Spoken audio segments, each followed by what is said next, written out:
And then the second reason I think it's important to talk about this subject is that it forces us to stare evil in the face. There are a group of people in society that wish to believe that evil doesn't exist, or even more naively, that the greatest source of evil, that the epicenter of evil in our society today is in Mar-a-Lago and comes in the incarnate form of Donald Trump. And for the person that believes that Donald Trump is basically the devil and there is nothing more evil in society than Donald Trump, to those people, I can only ask you to please, for the love of God, grab a Bible. Now, for those people, I think it's important for us to explore this subject because evil exists.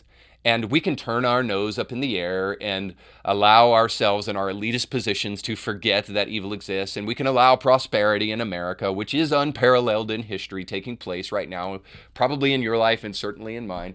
And we can forget that evil exists, but we must never forget that evil exists because, as it's wisely said, forget the past and you're destined to repeat it. And so we need to be reminded of the fact that pedophiles exist, that there is the existence of a group of people who get their kicks out of abusing children. That exists, and that is flat evil. Now, I step back too and just say this, that sometimes we think evil is relegated to the person who maybe just steals out of necessity. No, we're talking about real evil, and brings us to a little bit of a deeper understanding of the fact that there may be a really, a real original source of this kind of evil. We'll get to that in a moment, but we think about people like Hitler and a man that would go through the genocidal campaign of the Nazi regime and concentration camps. And then we even think about serial killers, people who find joy out of inflicting pain upon others. Where does this evil come from? And when we are willing to truly deal with this subject, we find ourselves asking some really hard questions that we can't just easily dismiss with personal choice or bad decision making or crimes of passion. No, we're talking about sincere evil. And then third, I believe that if we're not careful, if we don't really look at evil and if we don't really look at the idea of Satan, that we will run the risk of claiming that the wrong people are the devil or the wrong things are the devil. And I already illustrated this with Donald Trump, I suppose, but let me put it to you this way. On the show, often I've talked about Nietzsche's The Madman and how in that poem, if you will, that when he declares God is dead, when the madman goes out into the city street and declares God is dead, he says something very interesting. He says this.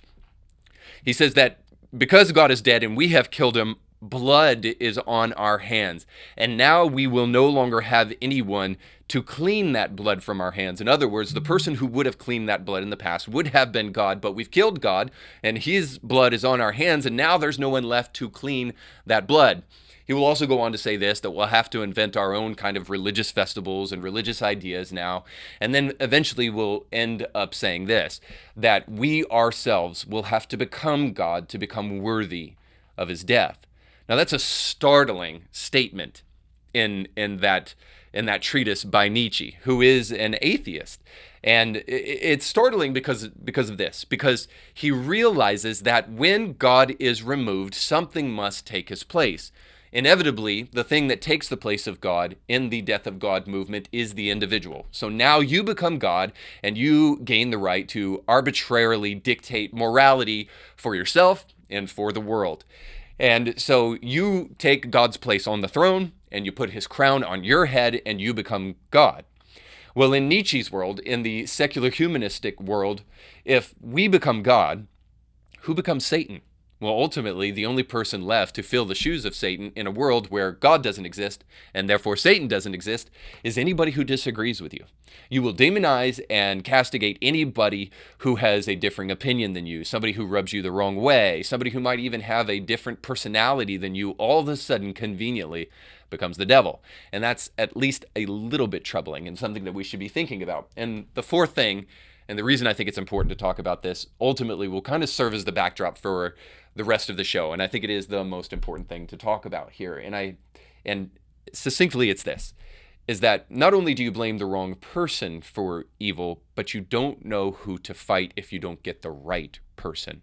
In other words, You're going to go around blaming your mother-in-law constantly for all the things that are happening in your marriage if you are not effectively identifying evil and then by identifying it, effectively fighting it. The reason I bring this up perhaps more than anything is this, is that if you correctly identify the enemy, you can finally fight that enemy and stop it. Stop it! It makes me think about that scene from Rocky. If I can change, Я думаю, что каждый тоже изменился and сегодня. you can change, Вы можете измениться. everybody can change. Well, the problem with this scene is that change is really hard, especially when you think about changing the way that you think. Well, that is unless you can find the thing that's making you think the way you're thinking. If there is a force outside of you that's causing you to think that, and you can actively push back against that force so that it can fundamentally change the way you think, by the way, a promise given to us in Scripture, well, then perhaps change really can be possible. If you find that change is harder and harder to come by, especially the older you get, like me, then perhaps you might want to change the way you're fighting and correctly identify the real villain. So you just got done watching a small excerpt of a much larger episode. You can find the link to that full episode down below in the description of this video. So you definitely want to check that out, because if you like that clip, you'll like the much larger episode. And while you're at it, don't forget to like, share, and subscribe, and click that little bell to be notified when great new episodes of Ending Curse come your way. Thanks for watching.